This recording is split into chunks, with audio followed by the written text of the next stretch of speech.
हुकूमत और पीटीआई के मुज़ाकरात में बड़ी पेशरफ्त। पूरे मुल्क में एक ही रोज़ इंतखाबात कराने पर इत्तफाक हो गया। फरीकैन इंतखाबी नताइज तस्लीम करने पर भी रजामंद। वज़ीर ख़जाना इसहाक डार कहते हैं निगरान हुकूमत की मौजूदगी में इलेक्शन होंगे। इंतखाबात की तारीख पर दोनों तरफ से लचक दिखाई गई है। शाह महमूद कुरैशी बोले असम्बलियों की तहलील और मुल्क गिर इंतखाबात की तारीख पर इत्तफाक नहीं हुआ।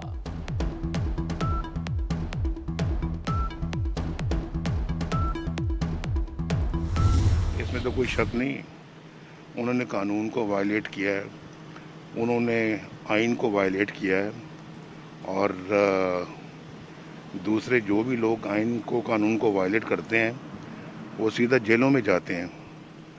तो कोई अगर अपनी चीफ जस्टिसशिप के ज़माने में साकिब निसार साहब ने जो काम किए हैं वो देख लें। अभी शौकत सदीकी साहब जो कल टेलीविज़न पे आए हैं उन्होंने क्या बातें की हैं अब, और उन्होंने साकिब निसार साहब का नाम लिया है। साकिब निसार ने कानून तोड़ा, उनके खिलाफ कार्रवाई होनी चाहिए। नवाज शरीफ ने साबिक चीफ जस्टिस के खिलाफ कानूनी कार्रवाई का मुतालबा कर दिया। कहते हैं शौकत सिद्दीकी ने टीवी पर साकिब निसार के कारनामे बताए। दूसरे जो भी लोग कानून तोड़ते हैं सीधा जेल जाते हैं। मुल्क के साथ जुल्म को माफ नहीं किया जा सकता।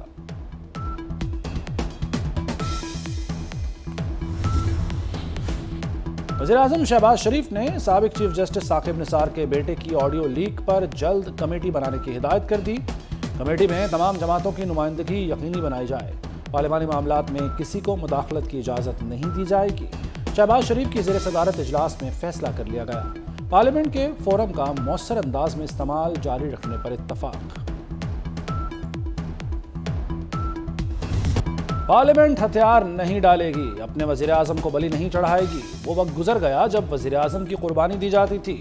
पार्लियामेंट की गर्दन ली गई, इसका खून हुआ, कोई हिसाब देगा? ख्वाजा आसिफ फट पड़े। बताया जाए मुल्क की तारीख में कितने जजों को नाअहल किया गया। मुट्ठी भर लोगों के सामने यरगमाल न बने। हाउस कमेटी अदलिया के तमाम फैसलों का ट्रायल करे।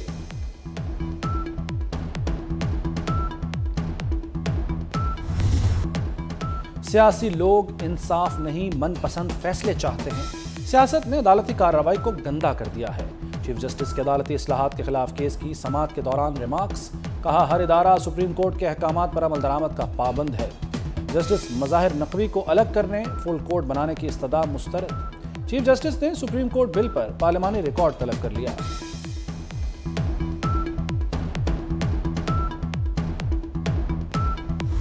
मैं नहीं चाहता कि स्पीकर नेशनल असेंबली का और मेरे कौमी असेंबली के जो रूल्स, ये कॉन्स्टिट्यूशन है और इसी कॉन्स्टिट्यूशन के तहत सुप्रीम कोर्ट ऑफ पाकिस्तान भी काम कर रही है।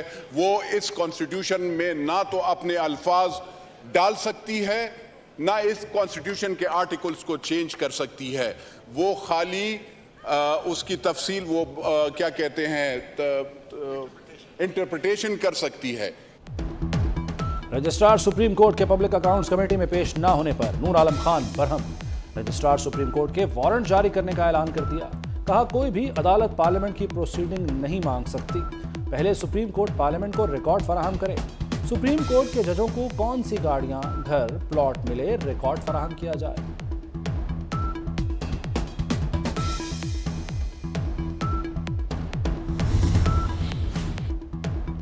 चीफ जस्टिस पार्लियामेंट को अंडरमाइन करने की कोशिश कर रहे हैं। पार्लियामेंट के इख्तियारात में मुदाखलत कबूल नहीं। वफाकी वजीर शाजिया मरी का भी दो टोक मौक़िफ़। कहती हैं जजों को अपने फैसलों से बात करनी चाहिए, अपने इख्तियारात का दिफा और हुकूक का इस्तेमाल करेंगे। किसी चीफ जस्टिस को डैम फंड इकट्ठा करने का इख्तियार नहीं।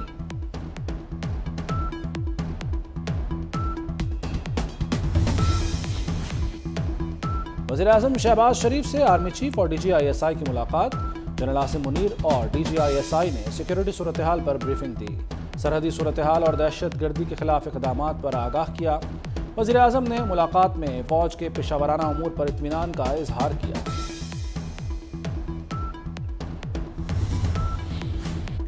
आसिफ अली जरदारी की मौलाना फजलुर रहमान से अहम मुलाकात। पंजाब और KP इंतखाबात से मुताल्लिक मुशावरत। मुलाकात में PTI से होने वाले मुज़ाकरात पर भी तबादला ख्याल। आसिफ अली जरदारी ने मुफ्ती अब्दुल शकूर के इंतकाल पर ताज़ियत की।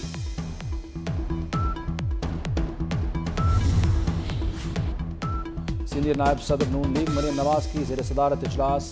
पंजाब में यूथ और खवातीन विंग्स की मेंबरसाजी मुहिम का जायजा लिया गया। मरीम नवाज ने कहा कि नौजवानों को पाकिस्तान के खिलाफ करने की मुहिम चलाई जा रही है। नौजवानों को पाकिस्तान से मायूस करने की मुनज़्ज़म साजिश नाकाम बनाएंगे। इमरान खान पुलिस के सामने हाजिर हों। लाहौर हाईकोर्ट ने इमरान खान को तमाम मुकदमात में शामिल तफ्तीश होने का हुक्म दे दिया। जुमे के रोज पुलिस तफ्तीश ज्वाइन करें। पंजाब हुकूमत तफ्तीश मुकम्मल करके 8 मई तक मुकम्मल रिपोर्ट जमा कराए। जस्टिस अली बाकर नजफी की सरबराही में 5 रुकनी बेंच ने समाअत की। इमरान खान अदालत के रूबरू पेश हुए।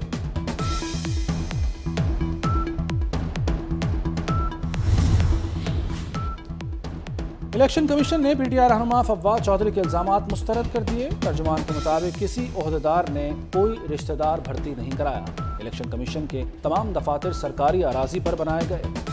माजरतनामे जमा कराने वालों के मुंह से ऐसी बातें जेब नहीं देती। इदारों पर इल्जामात लगाने वाले अपने माजी पर नजर डालें। अगर किसी को मैंने पकड़ लिया, मैं सऊदी अरब से उसको वापस नहीं लाऊंगा। मैं वहीं पे उसके खिलाफ एक्शन लूंगा और इस्लामिक कानून के मुताबिक उसके हाथ कटवाऊंगा अगर किसी ने 1 रियाल की भी गड़बड़ की और मुझे सबूत मिल गया। एक तो आप बिल्कुल बी एश्योर रहें, मुफ्त हज मैं किसी को नहीं करने दूंगा। किसी को मुफ्त हज कराया जाएगा, ना किसी को वीआईपी प्रोटोकॉल दिया जाएगा। अरकान पार्लियामेंट हों या कोई और, सबको आम आजमीन के साथ रहना पड़ेगा। वजीर मजहबी उमूर तलहा महमूद का ऐलान। कहते हैं पाकिस्तानी वजारत के किसी मुलाजिम ने चोरी की तो हाथ कटवा दिए जाएंगे।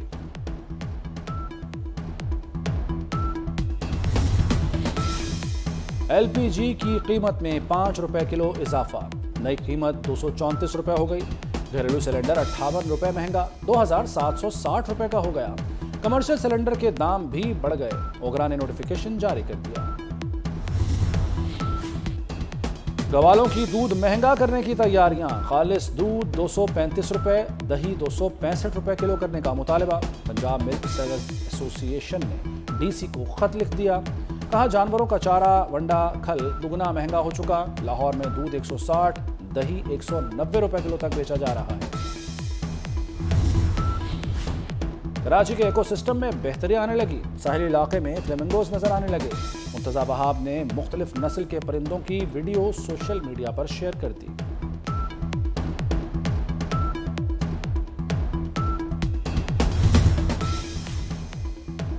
लाहौर में रूडा का बैनुल-अक़वामी सरमायाकारी के लिए बड़ा फैसला। 70% प्रॉपर्टी गैर मुल्की सरमायाकारों को बेची जाएगी। 4 बाग रिहायशी प्लॉट्स, कमर्शियल अराजी शामिल। मंसूबों से मुताल्लिक दुबई में इंटरनेशनल प्रॉपर्टी शो भी कराया जाएगा।